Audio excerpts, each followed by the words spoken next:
Hey everyone! So, this week, my weekly wisdom comes from personal experience. This last week, I have been fighting off sickness. And also, for those of you that don't know, my husband Phil and I are expecting our first little one in October. And so, I am entering into third trimester of pregnancy. And so, sleep has been a little bit rocky this last week and probably will continue to be a little bit rocky over these next 3 months until baby gets here. And so, what just came to mind this week is how important sleep is for athletes in terms of recovery. And I wanted to bring this up because so often we think about, in terms of performance, we think about the training piece and implementing specific training schedules and things like that to really improve that performance. But sleep can be kind of on the back burner and a really missed opportunity to really optimize those training intervals and making sure that we're getting the most out of them. So, why is sleep so important for athletes? So, sleep is really important for repairing our muscle tissue and cells. So, when we think about exercise and when we think about training, we're challenging our muscles, we're kind of pulling apart those muscle fibers. So, sleep is going to give us that opportunity to really recover those tissues. It also is really important in terms of immunity. So, if we're not getting enough sleep, oftentimes we end up getting sick, and that can really impact our ability to compete and to perform at our best. So that's really super duper important. It also is really important from a focus perspective.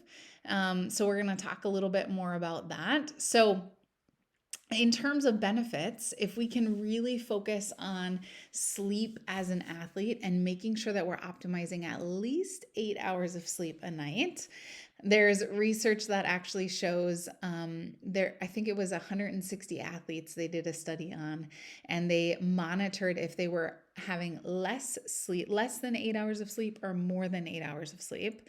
The research showed that the athletes who had less than 8 hours of sleep were 1.7 times more likely to end up injured. So it is so super critical, and so often overlooked. So really important in terms of recovering with fatigue. So if we're experiencing delayed recovery, if we're experiencing muscle soreness, just overall fatigue and kind of brain fog, sleep is so super important. We need to look at that and see how are we doing in terms of quality of sleep, in terms of quantity of sleep, and we'll talk about some of the things that can be really helpful to help in terms of our sleep habits.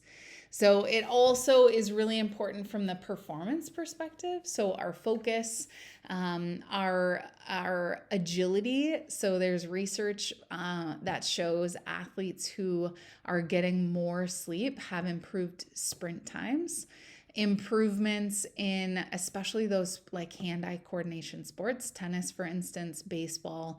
If we're low on sleep, those performance indicators are significantly impacted in a lot of the research that's done. So it's so super critical. A lot of times we don't prioritize it, but if we're working that hard in terms of our training, then prioritizing sleep is so important. So, just kind of an overview of what those effects might be if we're not getting enough sleep as an athlete. We might have a quicker experience of feeling exhausted. So we are kind of feeling fatigued earlier in our training sequence. So we're not getting the most out of those training sessions.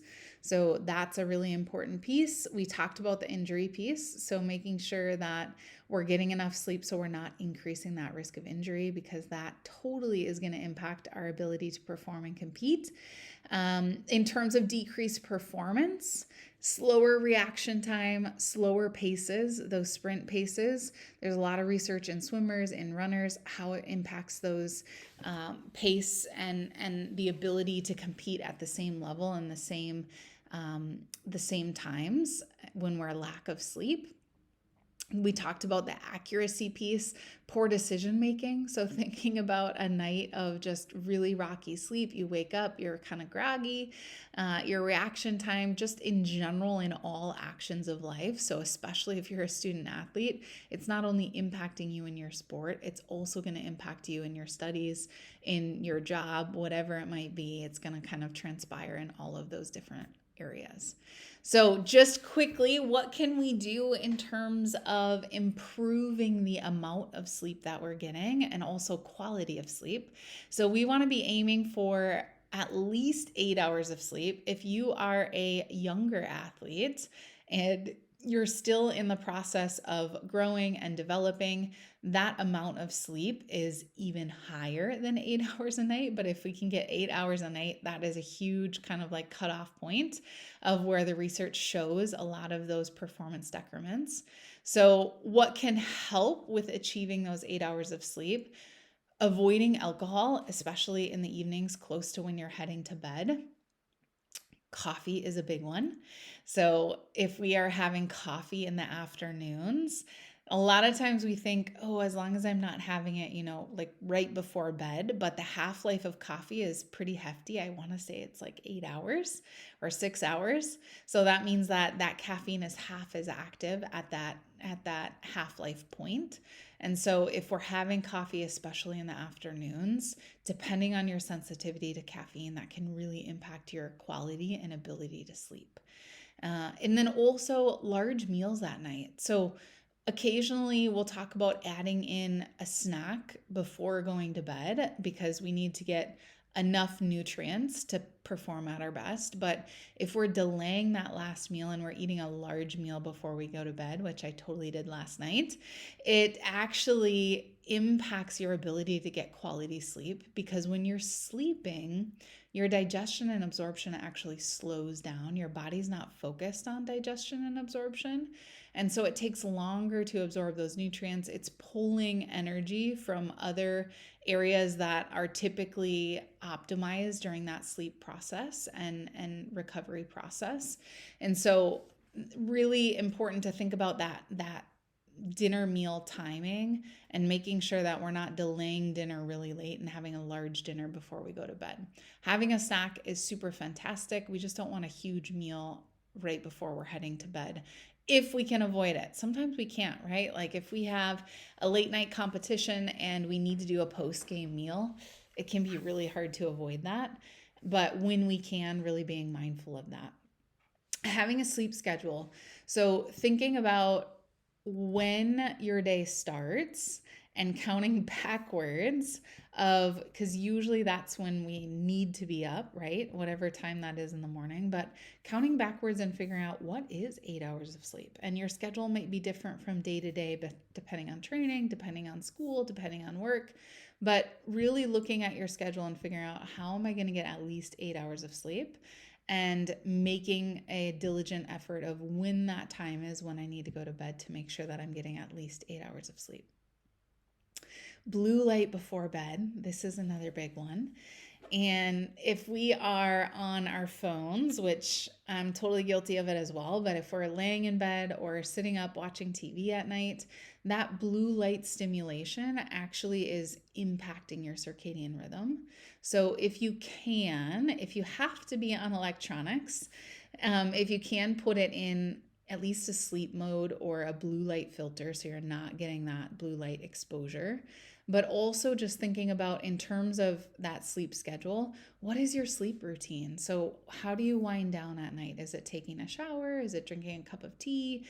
Is it reading a book in bed rather than being on our phones and having that blue light exposure? Really be diligent about what that sleep routine looks like. And so that can really help, especially if you have troubles falling asleep, to get in a good sleep schedule and sleep routine in the evenings. If you have to take naps, naps can be a really effective way to help with sleep if we're not getting enough sleep at night. But we want to make sure that we're not napping for long periods of time because you'll probably notice this if you fall asleep and we're napping for a long period of time, you wake up just feeling kind of groggy and exhausted. So the trick is making sure that you just keep it to short naps, not falling into that deep sleep, and you can wake up feeling a lot more rested during the day. And then being diligent about making sure that we're catching up at sleep at night if we're feeling like we need those long naps during the day. And then the last thing is just thinking about your sleep environment. So, is it dark? Is it a good temperature that you're sleeping in? Thinking about like what type of noises, what types of distractions might wake you up. If you're a really light sleeper, just being mindful of those things that might not be as beneficial if we're really focusing on optimizing that recovery through sleep. So, that's what I have, all things sleep this week. Just some ideas of one, why it's important as an athlete to be getting sleep, and not just an athlete, every person. Sleep is so super critical from immunity, overall health, and well being. It is really important for controlling all sorts of other aspects of our life as well, and showing up in our most rested state and clear mental clarity, things like that. But also really important in terms of performance, which we talked about. And then also touched on some ideas of how do we improve quality and quantity of sleep. So, if you have any questions, if you want to have a more in depth conversation around this, don't hesitate to reach out. But I hope you found this helpful.